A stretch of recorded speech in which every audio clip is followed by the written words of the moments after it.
Это 2019 год, и 14-летний девелопер выпускает Джоджо игру, которая станет лучшей Джоджо игрой до 2022 года, пока игра начнет терять популярность. Но как это произошло и почему? Чтобы ответить на эти вопросы, нам нужно вернуться к истокам. В 2019 год Узуки, разработчик, работающий над Джоджо игрой под названием Stanverse, поскольку он был единственным программистом, владелец игры пообещал Узуки 60% прибыли, но он таки не сдержал свое обещание.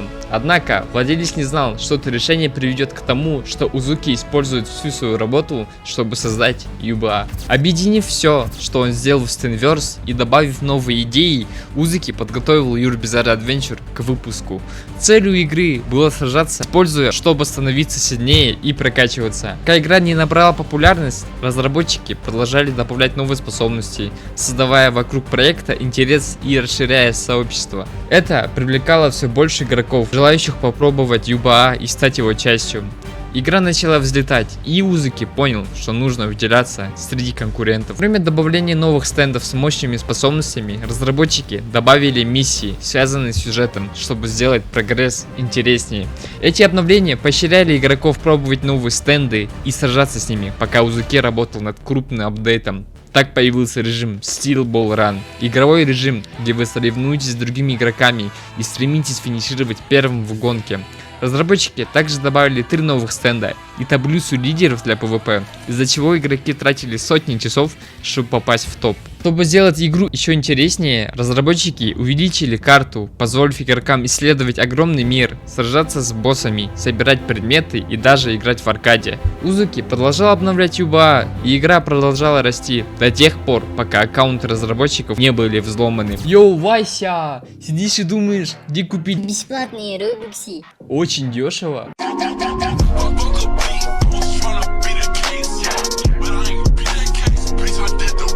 PlayRock – самый выгодный сайт по продаже игровых товаров. Недавно они выкатили новую обнову, где комиссии стали меньше и продавать стало легче. 400 робоксов по скидке стоят каких-то 399 рублей.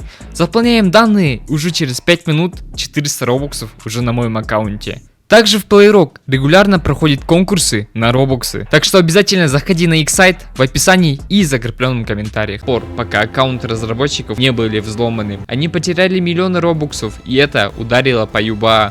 Позже было все восстановлено, но ущерб уже был нанесен. Однако это не останавливало команду. Узуки добавил очень важную функцию – поддержку мобильных устройств. Верите или нет, но многие играют в UBA именно с телефона. Это обновление сильно повлияло на развитие сообщества. Прошли месяцы, UBA продолжала получать все больше новых стендов. И Узуки решил выступить обновление, которое для многих стало самым лучшим и самым масштабным в истории игры. Это было обновление неба, Heaven Update, в котором появились 2 новых стенда с индивидуальными квестами. Все игроки могли попытаться их получить, включая даже ютуберов, которые спешили показать их в своих роликах. Также были добавлены 2 сильных босса, победить которых было очень непросто. За победу над ними игроки получали ценные предметы, необходимые для получения новых стендов. Было добавлено и многое другое. Это обновление помогло игре достичь нового уровня, но, к сожалению, ненадолго. Узуки оказался перед выбором: продолжать выпускать качественные обновления как раньше, или воспользоваться популярностью Юба, чтобы заработать деньги. К сожалению, он выбрал второе. Разработчики начали добавлять в игру платные элементы, на которые игроки жаловались, заставляли их тратить деньги. Во-первых, игрокам нравилось гриндить, чтобы получить редкие обновления, но со временем обновления стали повторяться просто с новыми элементами. Игроки начали ненавидеть Узуки, потому что он, казалось, не мог остановиться и продолжал стремиться за все большей прибылью. Одним днем, когда сообщество ожидало очередного крутяцкого апдейта, Узуки сделал долгожданное обновление, добавив новую систему трейдов. Изначально это выглядело как инновационная возможность для игроков обмениваться редкими предметами, стендами и скинами. Мечтаете получить легендарный предмет, а трейд-система сулила, что он окажется у вас в кармане. Сразу после релиза трейдов игроки были на 7-м небе, но очень скоро все начало идти не так. Вместо равноправного обмена трейды стали ареной для спекуляций. В короткое время на рынке появились инструменты для обмана, фиктивные сделки и мошеннические схемы. Редкие предметы стали раскупать за баснословные суммы, а честные игроки терять возможность насладиться игрой. Если вы думаете, что трейд-система была худшим решением, это было только начало. Потому что с ее появлением началась настоящая эпоха дюпов. Игроки начали находить баги, эксплойти и лазейки в трейдах, которые позволяли дублировать редкие скины, стрелы и даже стенды. То, что когда-то считалось эксклюзивным и легендарным, стало массовым и обесценным. Скины, которые раньше стоили целое состояние, теперь можно было найти на каждом втором аккаунте. Экономика игры рухнула. Представьте, вы потратили часы, дни, недели на то, чтобы выбить редкий скин, а кто-то просто продюпал его в 100 раз и раздает за копейки. Это уничтожило мотивацию играть, честно. И знаете, что хуже всего? Разработчики слишком долго молчали. Даже когда комьюнити кричало о дюп, баги фиксились медленно, а некоторые игроки продолжали фармить и сливать дюпнутые предметы на рынке. Таким образом, 37 дюпы и отсутствие своевременных мер стали тройным ударом по игре. Это был момент, когда Юба начал терять свою душу. Ненависть продолжала расти. Прошло 6 месяцев, но не было ни одного обновления. Большинство игроков потеряло надежду на Узу. Однако, оставалось небольшое количество тех, кто верил, что Юба еще может восстановиться. И они не ошиблись. Вышло еще одно крупное обновление, которое много ждали. Оно включало полный редизайн карты, которая теперь была гораздо больше старой, новый стенд с отличной анимацией и способностями, и, конечно же, 12 новых скинов. На тот момент игроки подумали, что Узуки снова забудет про Юба на следующие 5 месяцев, но этого не случилось. Разработчики начали выпускать патчи, полностью переделывая стенды и спеки, добавляя впечатляющие визуальные эффекты и сбалансированные способности, которые раньше были либо сломаны, либо недоработаны.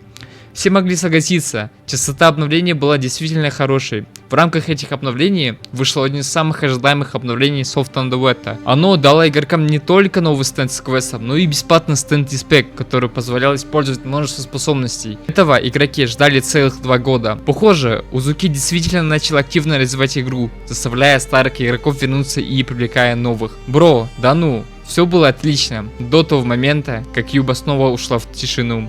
Прошло 4 месяца без единого обновления, и хотя некоторые надеялись, что новое обновление будет масштабным, оно оказалось всего лишь очередным реворком, который добавил стенд, но тот оказался совершенно сломанным. В этот раз большая часть сообщества окончательно потеряла веру в Юба, так как разработчики снова дали обещания, которые так и не выполнили. К тому же, после выхода обновления Узуки выпустил трейлер, который изменил все.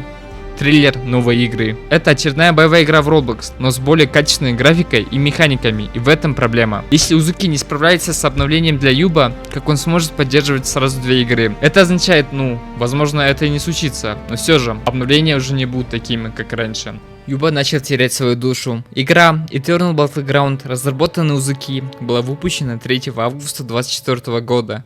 Однако, несмотря на высокий интерес перед запуском, проект быстро столкнулся с критикой и потерей популярности. На данный момент Eternal Battleground считается провальным проектом. Игра не получает обновлений, а сообщество практически утратило интерес. Многие игроки перешли к другим проектам, а доверие к Узуки как разработчику значительно снизилось. К этому моменту Юба уже переживала не лучшие времена. Последнее обновление выходило медленно, а интерес к игре падал. Сообщество было недовольно. Трейд-система, дисбаланс, недоработки. Сам Узуки, судя по всему, потерял мотивацию. Он сосредоточился на своем проекте Eternal Battleground, который, как мы знаем, тоже не взлетел. Появляется Paragon, один из самых известных модераторов и разработчиков в Roblox сообществе, связанный с другими проектами, знакомый многим игрокам Юба. По слухам, он сам предложил помощь, чтобы вернуть игре жизнь. Сообщество было скептически настроено, но лучше так, чем полное забвение. Узуки делает заявление. Он уходит из активной разработки Юба. Все будущие обновления теперь будет делать Paragon. Формально Узуки остается владельцем, но фактически он передает управление игрой Парагону. Это был неожиданный шаг, но логичный. Узуки ушел в тень. Парагон же пообещал реформу, баланс и новый подход. Реакция была смешанной. Одни в восторге, наконец-то кто-то будет слушать комьюнити, другие в панике, а вдруг Парагон все испортит. Но одно было ясно, Юба получила второй шанс. Теперь Юба это уже не игра Узуки, а проект сообщества под новым управлением. Парагон уже начал пересматривать стенды, обещал новые механики и обновленную карту. Но смогут ли они вернуть славу старого Юба? Это покажет только время. Сейчас в Юба играет около 5000 человек. Большинство из них это игроки с редкими и ценными аккаунтами. И даже если новое обновление смогло бы восстановить интерес к игре, это не продлится долго. В конце концов, Юба отличная игра, которая подарила нам множество ярких воспоминаний и крутых моментов. Но увы, игра уже не та. И да, если ты посмотрел ролик до конца и ты фанат Юбы, обязательно поставь лайк. И заходи к нам в Discord сервер, где собраны все фанаты Юр Bizarre Adventure. На этом я не ухожу, а увидимся на следующем ролике.